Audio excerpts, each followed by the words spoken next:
उत्तराखंड में महिला आरक्षण के मुद्दे पर बुलाए गए विशेष विधानसभा सत्र ने राज्य की राजनीति को एक बार फिर वो गरमा दिया है। देहरादून में आयोजित इस एक दिवसीय विशेष सत्र के दौरान सत्ता पक्ष और विपक्ष के बीच तीखी नोकझोंक वो देखने को मिली। सत्र की शुरुआत से ही जहां एक ओर विपक्ष ने हंगामा किया, वहीं दूसरी ओर मुख्यमंत्री पुष्कर सिंह धामी ने महिला सशक्तिकरण, केंद्र सरकार की नीतियां और विपक्ष की राजनीति पर जोरदार हमला बोला है। यह विशेष सत्र आपको बता दें, दरअसल उस पृष्ठभूमि में बुलाया गया जब लोकसभा में महिला आरक्षण लागू करने से जुड़ा संविधान संशोधन विधेयक पारित नहीं हो पाया था। इसी मुद्दे पर चर्चा के लिए उत्तराखंड विधानसभा ने यहाँ पे एक विशेष सत्र का आयोजन किया, जिसमें महिलाओं को उनके अधिकार देने और इसी के साथ राजनीतिक भागीदारी बढ़ाने पर फोकस किया गया है। मुख्यमंत्री धामी ने अपने संबोधन की शुरुआत करते हुए कहा कि देश की महिलाओं को ये भरोसा दिलाया जाना चाहिए कि उन्हें उनका अधिकार जरूर मिलना है और आदि आबादी को पूरा हक दिलाना सरकार की प्राथमिकता है। ये बात यहां पर मुख्यमंत्री पुष्कर सिंह धामी ने वो सदन के भीतर भी कही और सदन के बाहर भी कही है। सत्र के दौरान मुख्यमंत्री ने कई सरकारी योजनाओं और उपलब्धियों का जिक्र करते हुए कहा कि केंद्र और राज्य सरकार मिलकर महिलाओं को आत्मनिर्भर बनाने के लिए लगातार काम कर रही हैं। उन्होंने बताया कि खुद या यूं कहें कि स्वयं सहायता समूह से जुड़ी महिलाओं को 5 लाख रुपए तक का ब्याज मुक्त ऋण दिया जाता है। इसी के साथ आपको बता दें जिससे वो अपने छोटे छोटे व्यापार शुरू कर सकें। उन्होंने ये भी कहा कि शिक्षा, स्वास्थ्य और रोजगार के क्षेत्र में महिलाओं की भागीदारी लगातार बढ़ रही है, जो एक सकारात्मक संकेत भी देते हैं। मुख्यमंत्री पुष्कर सिंह धामी ने प्रधानमंत्री नरेंद्र मोदी के नेतृत्व की सराहना करते हुए कहा कि आज देश की महिलाओं को सशक्त और सुरक्षित वातावरण मिल रहा है। उन्होंने प्रधानमंत्री आवास योजना, इसी के साथ आयुष्मान भारत योजना और उज्ज्वल योजना का जिक्र करते हुए कहा कि इन योजनाओं से करोड़ों महिलाओं को सीधा लाभ मिला है। विशेष रूप से उज्ज्वला योजना ने ग्रामीण महिलाओं को चूल्हे के धुएं से मुक्ति दिलाई है, जिससे उनके स्वास्थ्य में सुधार आया है। लेकिन बात करें अगर इस सत्र की, तो सत्र के दौरान एक महत्वपूर्ण और विवादास्पद बयान तब सामने आया जब मुख्यमंत्री धामी ने कहा कि रावण का अंत भी माता सीता के अपमान की वजह से हुआ था। उन्होंने इस उदाहरण के माध्यम से यह संदेश देने की कोशिश की है कि महिलाओं का अपमान करने वालों का अंत निश्चित होता है। उनके इस बयान ने सदन में हलचल पैदा कर दी और विपक्ष ने इसको पूरा मुद्दा बनाने की कोशिश भी की है।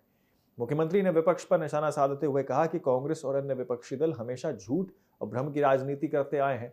उन्होंने आरोप लगाया कि महिला आरक्षण के मुद्दे पर भी विपक्ष ने अफवाह फैलाने और लोगों को गुमराह करने का काम किया है।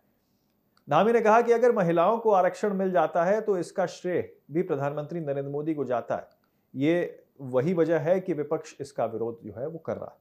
तो यहाँ पे एक बड़ी बात मुख्यमंत्री पुष्कर सिंह धामी की ओर से कही गई है। उन्होंने ये भी कहा है कि 2023 में पारित महिला आरक्षण बिल को विपक्ष को ध्यान से पढ़ना चाहिए। मुख्यमंत्री ने सवाल उठाया कि अगर उत्तराखंड में लोकसभा सीटों की संख्या 5 से बढ़ाकर 8 हो जाती हैं और विधानसभा सीटें 70 से 105 हो जाती हैं, तो इसमें विपक्ष को परेशानी क्यों हो रही है। उन्होंने कहा कि सीटें बढ़ने से महिलाओं को अधिक प्रतिनिधित्व मिलेगा, जो लोकतंत्र के लिए भी अच्छा है। इस सत्र के दौरान मुख्यमंत्री ने आंकड़ों के जरिए भी बताया और बात करने की कोशिश भी की और इस चीज को मजबूती से भी रखा है।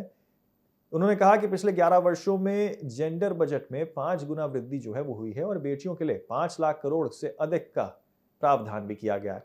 उन्होंने ये भी बताया कि देश में संस्थागत प्रस्ताव का प्रतिशत 61 से बढ़ाकर तकरीबन 97% वो कर दिया गया है, जो स्वास्थ्य सेवाओं में सुधार का संकेत भी देता है। आपको बता दें, सुकन्या समृद्धि योजना के तहत बेटियों को 8.2% की ब्याज दर से साथ वो टैक्स फ्री लाभ वो दिया जा रहा है। तो आखिरकार सदन के भीतर मुख्यमंत्री पुष्कर सिंह धामी ने क्या कुछ कहा है, आपको एक बार सुनाते हैं।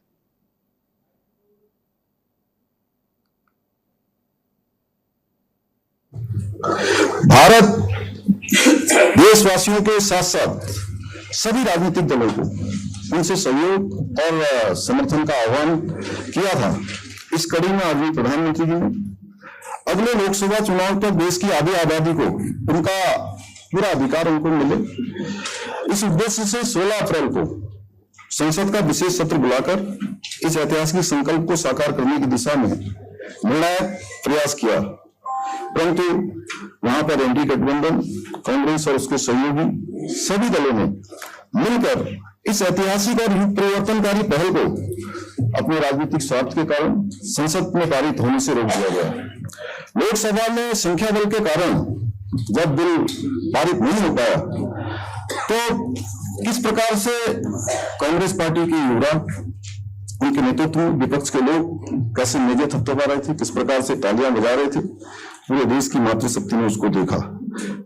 माननीय अध्यक्ष महोदय, मैंने अभी हाल ही के कार्यक्रम में मैं कहा था, जब मैं मातृशक्ति का एक बड़ा कार्यक्रम देहरादून में आयोजित हुआ था, उस अवसर पर मैंने ये बात कही थी, मैं उसको फिर से दोहराता हूं।